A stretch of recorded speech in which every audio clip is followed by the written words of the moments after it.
Hey, this is H1. We're going to be running it back with another episode. And yes, sir, this is the last episode that is going to be published on this season. But I'm happy to end it on this note on talking about chess knowledge, chess wisdom, chess understanding of pawn structures.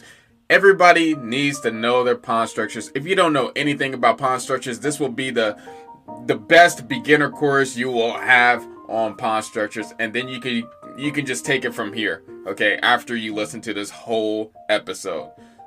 So just sit back, relax, and enjoy the show. I will see you in the next segment. Peace.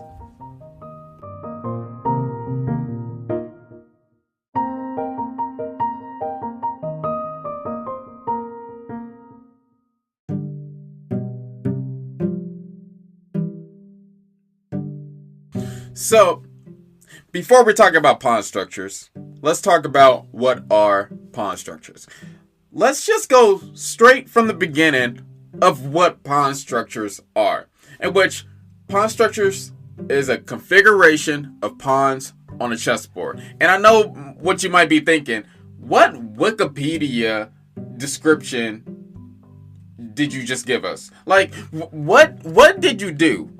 Why would you even start there? Because that just makes me more confused. Well, chill out. Let me explain the pawn structures that happen on the chessboard. First of all, there are good pawn structures and bad pawn structures. There are pawn structures that help you out in positions and ones that are worse for you, that we all avoid. Okay? Those bad pawn structures is the ones that we give to our opponent and then realize that we have a better position of it. So our main goal is to make sure that we know the difference of a good pawn structure and a bad pawn structure. And just think about ants, right? Every ant has a purpose in the little ant hole, right? Every ant does the job day in and day out. 9 to 5, 24/7. I don't know anything about ants, but I know that they work their butt off every single day for their queen. Okay, I seen the movie, and when it's wartime, they're ready to fight too.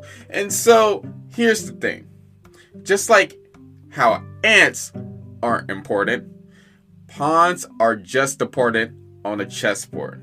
Think about it for a second. Think about it. Think about a chessboard without any pawns. Like, you just start off the game with no pawns on the second rank and no pawns on the seventh rank. It would be chaos. It would be stupid, right? There would be no point of the game. You just trade off queens very easily, and it would just be stupid. So the pawns are important. You can sacrifice them very easily because they seem like they do the least stuff. But if your pawns isn't coordinated in a real game, it can ruin it. It can ruin your whole game, your whole strategy. A bad pawn structure can make you lose. And we want to avoid losing, so let's get with it. We will be learning some tips on how to plan better with both sides. What to do when we have a good pawn structure and when we have a bad pawn structure, because I'm going to teach you how to deal with bad positions and good positions. Just in any element, I've taught you this. So let's get deeper into how to handle these pawn structures.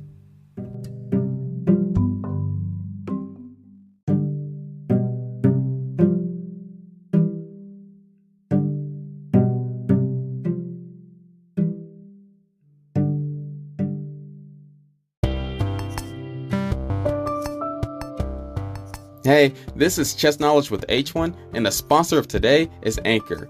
You know what? Have you ever wondered, man, I just want to talk, and I want people to listen to me, and I don't even know where to start? Well, H1 would suggest Anchor. First of all, it's free. They have their own creation tools so that you can record and edit your podcast right from your phone or computer. And now they have this new feature where you can add any song from Spotify directly to your episodes. And plus, one of my favorite features, Anchor will distribute your podcast for you. so you can hear yourself on Spotify or Apple Podcasts or many more stations. And then, plus, you can make money from your podcast with no minimum listenership. Yeah, I almost messed that up. Okay. And then it makes everything simple for you since everything is in one place. So this is the thing. If you want to start your podcast right now, download the free Anchor app or go to anchor.fm to get it started. Anchor.fm to get started. Thank you for listening, guys. H1 out.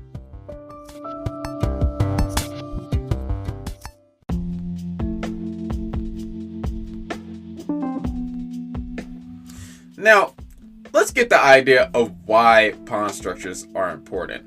Well, the first thing I could tell you is that learning pawn structures can deepen your whole level of the game of chess. Because realize this, the pawns are the skeleton of the game.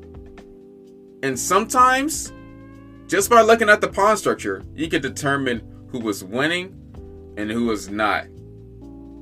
Okay?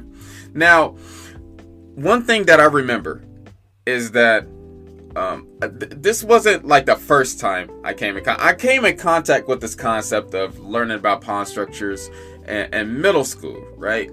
But at that time, I'm not gonna lie, it really didn't impact me as much. And this was back in the days when I was using the Chessmaster software on my PlayStation 2. And even with Josh Wainskin explaining it, it didn't really impact me at that moment of my life, at that age, right? The information was there. I didn't pay attention to it. It really didn't attach itself to me. And it just wasn't that great. I don't know what I was doing in my head. Probably still trying to figure out how to do the queen-king checkmate, or it was something basic. But it didn't really sink in until I watched this DVD. And this DVD changed my whole life about the game of chess. And this DVD this person that I'm going to name probably helped you out some way or another to get through like a rating barrier. And that was the Yasser Seirawan Pro Chess DVD from 2002. Yes, it was a really old DVD. And you're probably wondering, man, in 2002, H1, you was like, wasn't you like 4? Yes, I was 4 at 2002. Okay, don't do that. Don't do that. That's not even important. The important thing is that I got this DVD because it was still popular when I started playing chess. And actually, my brother had this DVD first from somebody who loaned it to him, and I wanted to watch it to get better too. And he let me borrow it, and I watched the whole thing throughout the whole week. And I've never even heard or seen Yasser Seirawan before. The only thing I knew was that Josh Wainskin was the only grandmaster in the world that knew his stuff from Chessmaster. And this is a young kid, a young stupid kid, right? That just thought that Josh Wainskin was the almighty chess player, which he wasn't, but he had a really core value in my chess upbringing, I could say. But once I realized, like, there are great teachers out there, just like Josh Wainskin, which Yasser Seirawan is, like, definitely on my top 3. And once I seen that DVD at a young age, and it was pretty surprising. Me even thinking about it right now, I'm like, even at that young age, I knew how powerful his teaching was. And when I seen it, I got everything. Everything just came out of nowhere. I got a whole new outlook on pawn structures in that video. And the way that Yasser Seirawan taught it was the best way, in my opinion. Because I know that there's books by Bruce Pandolfini and things of that nature, but that DVD was really powerful. And it can still teach a whole lot of people, because those principles is always going to stay the same forever. And so the DVD talked about how basically, you basically learn about pawn storms, chains, dynamic pawn structures, advanced pawn structures, and etc. And I feel bad sometimes because there was a lot more content on the DVD, but I just remember being mind blown about pawn structures at that time. And then I realized, I had a revelation, oh snap, this is really important. And then I watched the DVD 3 more times just to get the information in my head. And then I became a new man. That day, when I gave back that DVD to P Money, I could definitely say that that video got me to the rating 1600 at that time. It helped me plan better, plan easier. It helped me formulate things in my head, even though I was still on my second year of learning how to play chess. It taught me a lot of things, and one big thing that it taught me at a young age, and I learned this, and it made me a stronger person, is that the pawns can tell you the future. And you're probably like, what do you mean by that? Well, for example, when you're doing trades or you're making decisions, if you look at the pawn structure, then you can tell basically who's going to win. So, for example, let's say you're trading off to a king-pawn ending.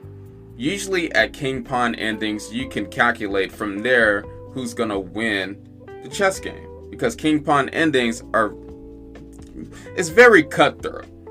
It's black and white. Whoever's faster wins.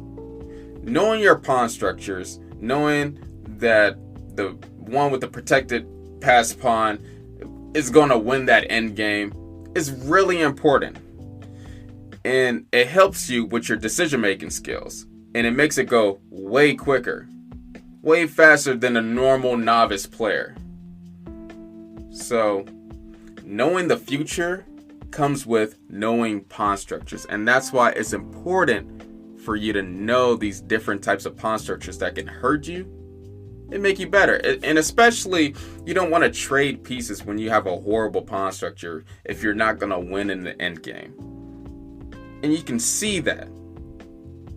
Within a split second. Let's say you're playing even a bullet game, just having fun. You can be like, oh snap, let me not do that because that will make me have a horrible pawn structure and that can hurt me in the long run. So let me do something else and keep the pieces on the board because I know I have more activity than you get what I'm saying, right? With certain positions, pawn structures can help you formulate ideas for the future. And that's my big argument on why pawn structures are really important for you to learn.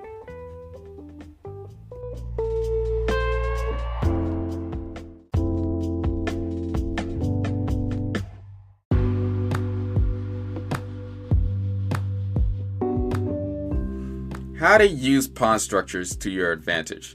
Everybody wants to win more games and everybody wants to implement more ideas. And this segment is definitely going to give you some more ideas on how to use pawn structures to win, to overwhelm your opponent, the main purpose of chess. So let's get started. If you have fewer pawn islands, you have a better pawn structure. And you might be thinking, what the heck is a pawn island? And this term refers to pawns that are separated by one or more columns. So just imagine a bunch of little islands in real life. And the more people that contribute to your island, the easier the workload is. So chess is basically like that. The more pawns connected, the better your security is. So if you have fewer pawn islands, you have a better pawn structure. If you have more pawn islands with less people, then you're pretty much, you have less protection, less security in those pawns. And if the pawns can't protect each other like they should be, then you're definitely going to hurt in that chess game. Now, the second thing we're going to be talking about is push up your passed pawns. Now, what is a passed pawn? A passed pawn is basically that pawn that has a clear path down to the end of the chessboard. And just think about that pawn as a football player, right? And that football player sees a clear path to touchdown. They will take that path to touchdown to give you those 6 points. If you have a passed pawn, its purpose is to be promoted so that you can make another good piece. So you can turn that pawn to a queen, a knight, a bishop, a rook, etc. You know, that's the main purpose. And I'm just saying, if you have no plan in mind, just from my experience, you have a passed pawn, try to promote that passed pawn, and you're gonna cause problems from your opponent. And it's gonna make your endgame experience a lot easier. And honestly, this is like one of the simplest ideas that you can have and just put out there, you know, to get the passed pawn a clear path to promote and make sure that none of your opponent's pieces are defending that path to promote. That's a simple plan that you can do right off the bat in any end game where you have a passed pawn. Now, the third thing, target your opponent's pawn weaknesses. So, for example, if you see a backwards pawn or an isolated pawn that is defenseless, either attack it or capture it. You know, just do those things, attack and capture it, and you'll be fine. And the backward pawn is basically a pawn that has no support from other pawns and cannot advance freely without being captured. Plus, it's almost always supports a pawn on the adjacent file. And yeah, if you looked up a picture and went back to that definition that I gave you of a backwards pawn, then you would understand what I'm talking about. So the main goal, if your opponent has pawn weaknesses, is to be a lion and attack the weakest point of your opponent's side. And I know this is kind of gruesome, but a lion attacks the weakest gazelle all the time. You know, whatever gazelle that leaves the flock and goes running, it might have a bad leg. That's the target of the lion. And you gotta treat it like the animal kingdom a little bit. It's sad, but it's the game of chess. Now, another thing, this is like the fourth one, is protected passed pawns are like kings of the chessboard, especially in the end game. Protected passed pawns on the 7th rank is better than a queen, and the protected passed pawns on the 6th rank is better than a rook. And these are good chess principles just to have in mind, just in case you need them. But some grandmasters actually sacrifice a piece for this type of advantage. So make sure that you keep that in mind, keep that in the back of your head, that protected passed pawns are really, really good, and you should push those passed pawns as far up as they can go. Now, the last thing we're going to be talking about is when you accept a pawn weakness, make sure you get compensation for it. Never trade a weakness for nothing in return. You can accept a pawn weakness for another positional advantage, like more activity or more material, but it cannot be for nothing. Don't negotiate. The compromise should be in your favor. And that's important because we don't negotiate with the other team. We don't negotiate with them. And I was going to say that phrase, but I don't want anything to get flagged over here. You know what I mean? But make sure, never trade a weakness for nothing in return. That is really important. Please keep that in mind. Okay? I'll see you in the next segment.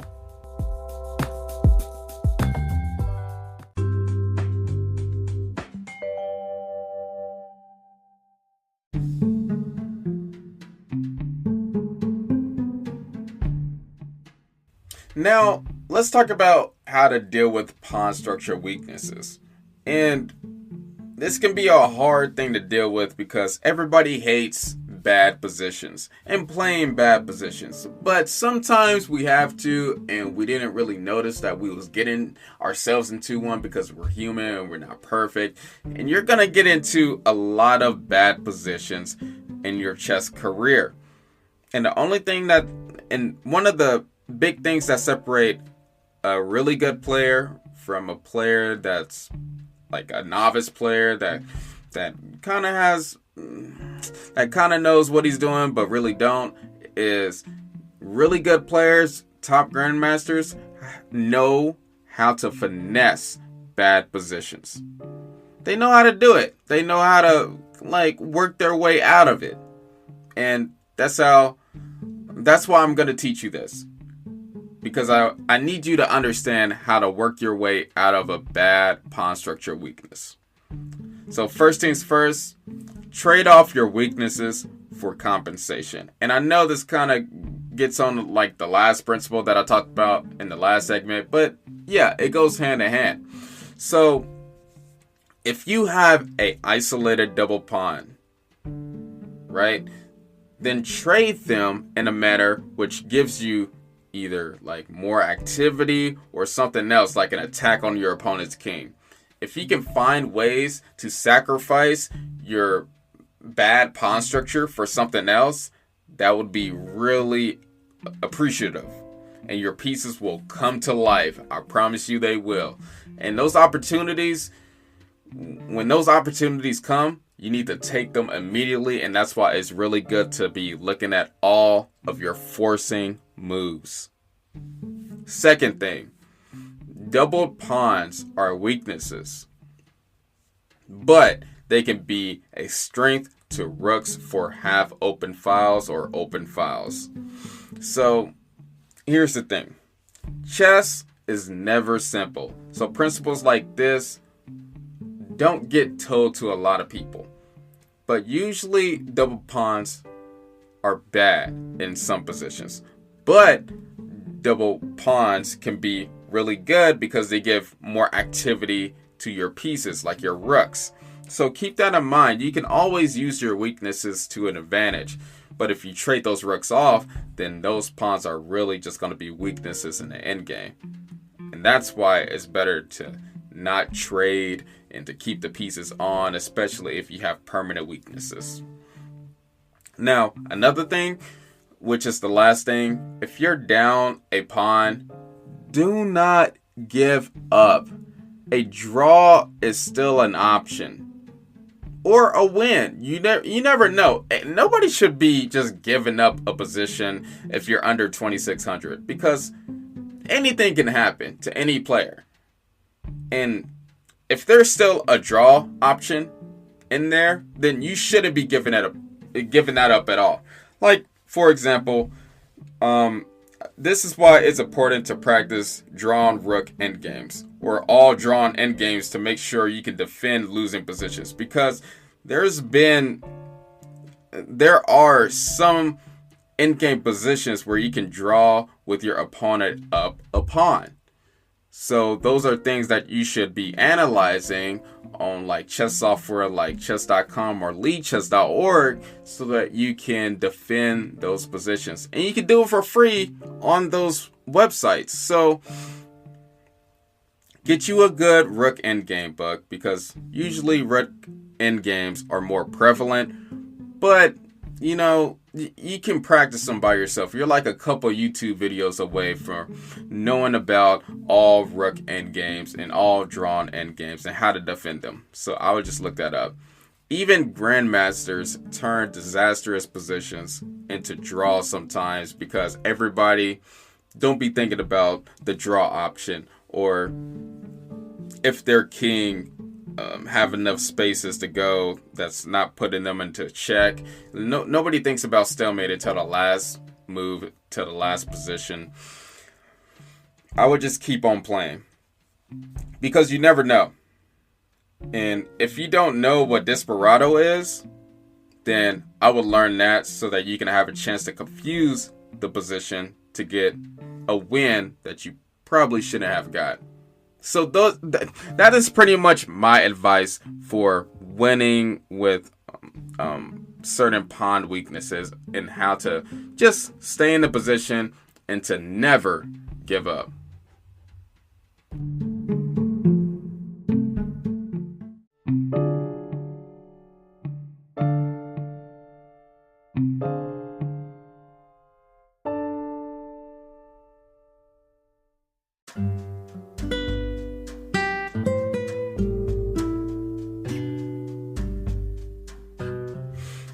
Hey, you made it this far. Congrats. That's really awesome. I'm glad that I can end it off with pawn structures, because pawn structures is it's my bread and butter. I love looking at pawn structures to kind of decipher what the position can give me. But clearly, I couldn't give you all this information in one episode.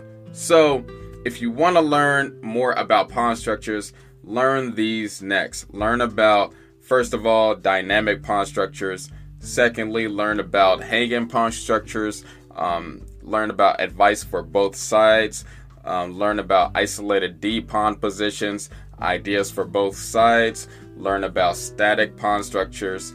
And then these are definitely some of the different opening structures that you should be learning, like the French defense structures, the Caro-Kann structures, the London system structures, the stone wall structures, and there are many more structures for you to learn in the opening. So make sure that you're doing that. If you want to learn a little bit more while we go on this break, like we always do, we're ending the season.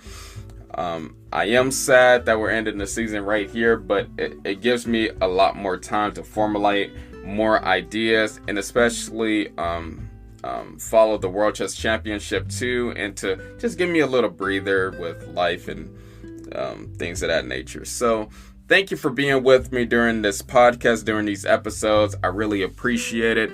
I will keep you notified on when the next episode will be dropping, probably the first week of next year. But if anything changes, which I can't say now what I've been going through, but I'll say it then. A lot of things happen, I'm not gonna lie. But it's probably going to be in the first week of next year. If it's not then I will definitely keep you notified on Instagram, YouTube, Facebook about these podcast episodes. So with that being said, thank you for picking H1 today. I appreciate every single one of you. Thank you for running it back with me for this last episode, episode 10.